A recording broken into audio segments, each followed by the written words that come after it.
Dear students, आज से हम क्लास शुरू करते हैं 11th की केमिस्ट्री।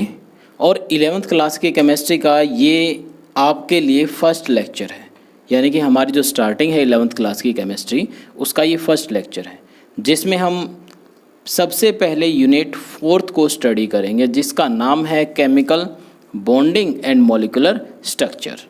मीन्स किसी कंपाउंड का मॉलिक्यूलर स्ट्रक्चर क्या होता है, केमिकल बॉन्डिंग क्या है, और कुछ बहुत कुछ आएगा इसमें। और केमिस्ट्री हम बिल्कुल बेसिक से ज़ीरो से शुरू करेंगे। यहाँ से मैटर नहीं करता कि आपने 10th क्लास में साइंस या केमिस्ट्री कितनी स्टडी की है या कितनी आपको आती है, बिल्कुल ज़ीरो लेवल से। मैं ये मान के चलता हूँ कि आपको केमिस्ट्री बिल्कुल नहीं आती और उसी लेवल से आपकी 9th की ज़रूरी है तो वो करवाई जाएगी। वीडियो थोड़ी बड़ी हो सकती है हर एक वीडियो, तो उसका तरीका आप देखें कैसे सीखते हो, लेकिन साथ साथ करते रहें तो केमिस्ट्री बिल्कुल सिंपल हो जाएगी आपकी। और इवन मुझे लगता है केमिस्ट्री से सिंपल कोई सब्जेक्ट नहीं होगा। देखिए शुरू करते हैं, जैसे केमिकल बॉन्डिंग 4th यूनिट हमारी chemical bonding and molecular structure, unit 4th class 11th। जैसा कि हमने 10th क्लास में स्टडी किया है कि टोटल नेचर में 118 एलिमेंट हमें मिलते हैं, 118 एलिमेंट के आसपास हमें मिलते हैं जितने अब तक डिस्कवर किए गए हैं। अब इस 18 एलिमेंट को हम दो पार्ट में डिवाइड कर सकते हैं।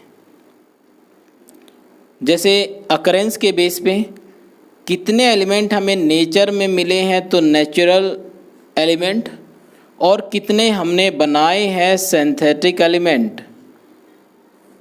जो हमने लैब में प्रिपेयर किए हैं वो सिंथेटिक एलिमेंट। टोटल एलिमेंट 118 और इनमें से 92 एलिमेंट 1 to 92 एलिमेंट ये हमने नेचर से लिए हैं, नेचुरल एलिमेंट हैं। और अबो द 92 मीन्स 93 से लेकर 118 तक these are called synthetic element which are prepared in lab. और सेमी सिंथेटिक भी है, कुछ नेचर से मिले हैं, बाकी उसको मॉडिफाई हमने किया है।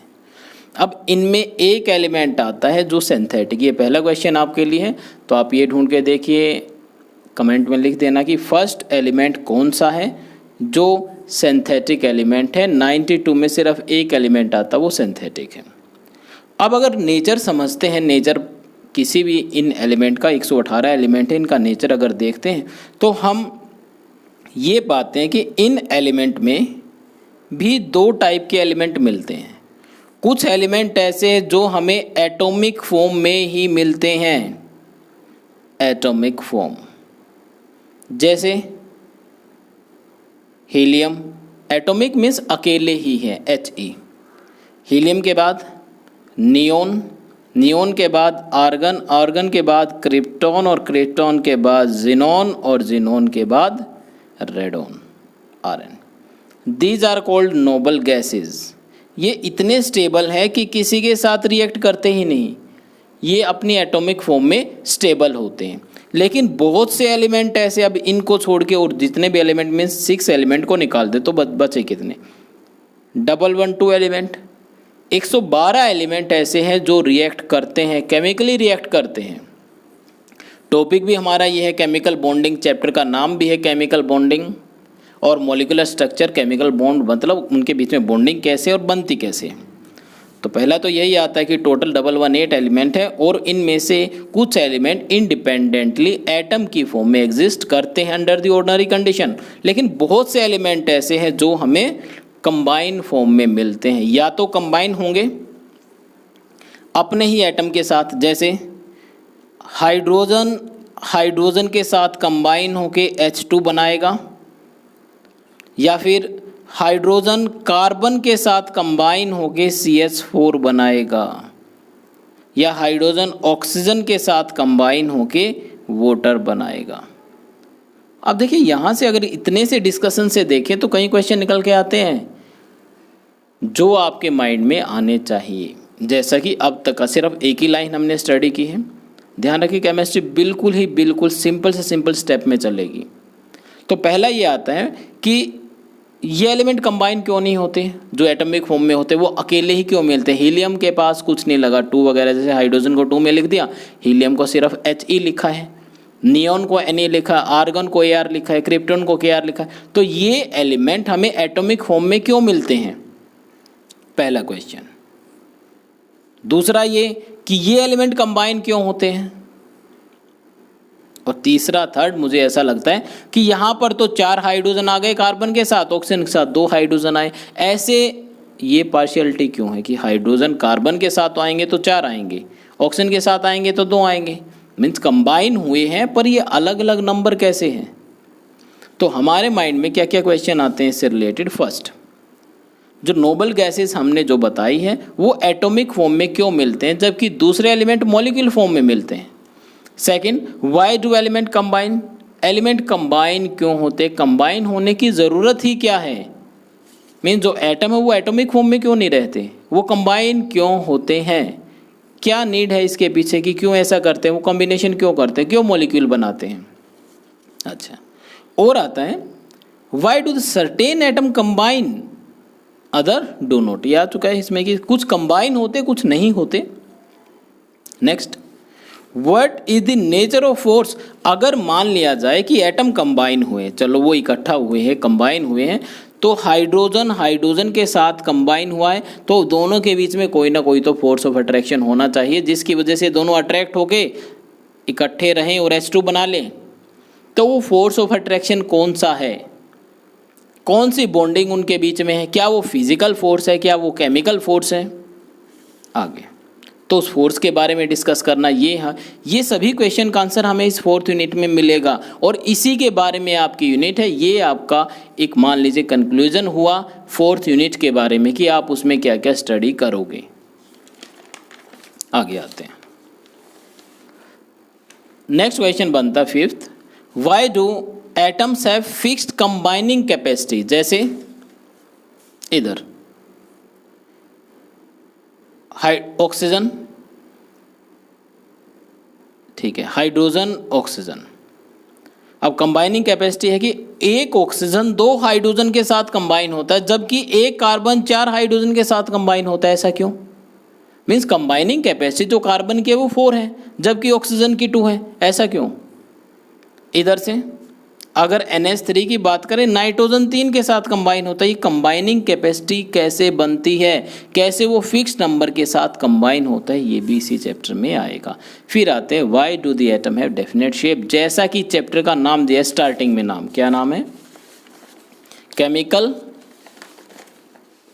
Bonding and molecular structure. Structure के बारे में डिस्कस करेंगे, उसकी शेप क्या है, मॉलिक्यूल की स्ट्रक्चर कैसा है या बॉन्डिंग किस टाइप के, ये आएगा हमारे चैप्टर में। तो जैसे ही कंक्लूजन निकल के आया है ना, तो इससे हमें क्या पता लगता है, in this unit we will find the answer of this question. तो सबसे पहले हमने एक बात बार बार आई कि एटम है, एटम है, एटम ये है, एटम वो है। तो एटम है क्या, कोई भी मैटर जो आपके सराउंडिंग में है, कोई भी मैटर जो आपके सराउंडिंग में वो छोटे छोटे पार्टिकल से मिलके बना है, उन पार्टिकल्स को नाम देते हैं एटम। वैसे एटम को भी हम आगे डिवाइड कर सकते हैं, इलेक्ट्रॉन, प्रोटॉन और न्यूट्रॉन, पर वो एग्जिस्ट नहीं करते, वो एटम के अंदर ही मिलते हैं या बाहर मिलते हैं तो किसी एटम के साथ कंबाइन, फिर भी कंबाइन मिलेंगे। तो परफेक्ट यूनिट हम मान लेते हैं एटम। एटम ही कंबाइन होकर मैटर बनाता है, एटम ही कंबाइन होकर मॉलिक्यूल बनाता है। तो सबसे पहले बात आती है एटम की, तो हमें एटम के बारे में डिस्कस किया, तो एटम को ही स्टडी कर लें। पहले तो हम एटम के बारे में डिस्कस करेंगे, ये एटम है कैसा। दूसरा फिर नेचर ऑफ फोर्स, जो एटम को कंबाइन करते हैं वो किस टाइप के फोर्सेस है उसके बारे में डिस्कस करेंगे, ठीक है। जैसे एटम प्लस एटम मिलके मॉलिक्यूल बन गया, एटम एटम मिलके मॉलिक्यूल बन जाते हैं। अब एटम को हम 3 पार्ट में डिवाइड करते हैं। एटम के अंदर इलेक्ट्रॉन है, प्रोटॉन है और न्यूट्रॉन है। इलेक्ट्रॉन को E से रिप्रेजेंट करते हैं और इस पर चार्ज आता है नेगेटिव, प्रोटॉन को P से रिप्रेजेंट करते हैं, इस पर चार्ज आता है पॉजिटिव। जबकि न्यूट्रॉन को हम N से रिप्रेजेंट करते हैं, इस पर कोई चार्ज नहीं आता सर, ये न्यूट्रल होता है। दोनों प्रोटॉन और न्यूट्रॉन दोनों प्रेजेंट है न्यूक्लियस के अंदर। जैसे ये एटम का स्ट्रक्चर हमने बनाया, स्फेरिकल स्ट्रक्चर है, इसके बीच में सर्कल लगा रखा है, तो ये सर्कल हुआ न्यूक्लियस। ये न्यूक्लियस हुआ। न्यूक्लियस के अंदर प्रेजेंट है प्रोटॉन प्लस न्यूट्रॉन, दो प्रेजेंट है, और इलेक्ट्रॉन उसके चारों तरफ रिवेल करते हैं। रफली स्ट्रक्चर डायग्राम आप ये मान के चलें, ये ऐसा होता है एटम। स्फेरिकल स्ट्रक्चर होता है जिसमें न्यूट्रॉन प्लस प्रोटॉन अंदर होते हैं, इलेक्ट्रॉन चारों तरफ रिवेल करते हैं, सर्कुलर मोशन में एक पाथ में रिवेल करते हैं, उस पाथ को ऑर्बिट नाम देते हैं। चलो ये आगे आएगा। जितना एटॉमिक नंबर है, अब एटॉमिक नंबर क्या हो ये तो मैंने आपको बता दिया कि टोटल एलिमेंट 118 है। पहले नंबर पे कौन सा आता है, दूसरे पे कौन सा आता है, जैसे क्लास में आपके रोल नंबर होते हैं वैसे ही 118 एलिमेंट का भी अपना एक नंबर है जो उसकी पहचान देता है, उसका एक नंबर है। फर्स्ट नंबर पे कौन सा आएगा, सेकंड नंबर पे कौन सा, थर्ड नंबर पे कौन सा, फोर्थ नंबर पे कौन सा एलिमेंट होगा, ये सब हमें बताते हैं उसका एटॉमिक नंबर। और जितना एटॉमिक नंबर एटम का होगा उतने ही उसमें इलेक्ट्रॉन होंगे। अगर एटॉमिक नंबर 7 है तो इलेक्ट्रॉन भी 7 हुए और प्रोटॉन भी 7 हुए। मीन्स प्रोटॉन और इलेक्ट्रॉन की संख्या या नंबर इक्वल होते हैं। किसके इक्वल होते हैं, एटॉमिक नंबर के इक्वल होते हैं। अगर 10 एटॉमिक नंबर है, नंबर इलेक्ट्रॉन भी 10 होंगे, नंबर ऑफ प्रोटॉन भी 10 होंगे, और 11 11 और 11 होंगे। तो थोड़े थोड़े पार्ट की वीडियो बनेगी। फर्स्ट पार्ट है, लिखा होगा वीडियो में कि chemical bonding and structure unit का नाम होगा, फिर उसके बाद पार्ट लिखा होगा कौन सा पार्ट है। ये फर्स्ट पार्ट है, सेकंड पार्ट है, तो ये फर्स्ट पार्ट है, बस इतना ही करते हैं। इसमें हर एक पार्ट में एक अलग टॉपिक चलेगा। ये हमारी इंट्रोडक्शन थी जो यूनिट आज हम शुरू करने वाले हैं। कोशिश होगी बिल्कुल सिंपल तरीके से आपको बताया जाए, समझाया जाए। जो नहीं आता तो कमेंट में लिख सकते हो, अगर कुछ नहीं आता हो तो उस पर अलग वीडियो बन जाएगी। अब अगला जो सेकंड पार्ट इसका होगा उसमें हम इलेक्ट्रॉनिक कॉन्फ़िगरेशन के बारे में डिस्कस करेंगे। ये होता क्या है, एटम का तो पता लग गया कि एटम होते हैं, उसका अपना एटॉमिक नंबर होता है कि हर एक एटम का एक नंबर है। तो इलेक्ट्रॉनिक कॉन्फ़िगरेशन क्या है वो इसके सेकंड पार्ट में करेंगे। ऐसे ही देखिए सेकंड पार्ट में इलेक्ट्रॉन कॉन्फ़िगरेशन आ जाएगा, क्या क्या इलेक्ट्रॉन कॉन्फ़िगरेशन होते हैं, फिर इलेक्ट्रॉन डॉट स्ट्रक्चर कैसे बनता है, फिर मोड ऑफ, यहाँ से आता है कि केमिकल बॉन्डिंग क्या है, ये अगली वीडियो में। तो 10-15 मिनट की 20 मिनट की जो भी बनेगी, तो वैसे कई बार हो सकता है कि वीडियो बड़ी हो जाए, तो उसको आप देखना कैसे करते हो। हाँ, जो राइटिंग वर्क है, लिखने का कितना होगा, आपके नोट्स तैयार हो सकते हैं, तो जो बताया जाए वो लिखें। ये सारा बस नॉलेज के लिए है। तो इसमें क्वेश्चनिंग है, ये बस इंट्रोडक्शन है चैप्टर के बारे में, वो आपकी मर्जी, आप लिखते हो या नहीं। तो ये बेसिक इन्फॉर्मेशन एटम के बारे में। ठीक है, इस वीडियो में इतना ही। अगले में नेक्स्ट पार्ट में फिर हम इलेक्ट्रॉनिक कॉन्फ़िगरेशन को डिस्कस करेंगे सर। Okay, thank you.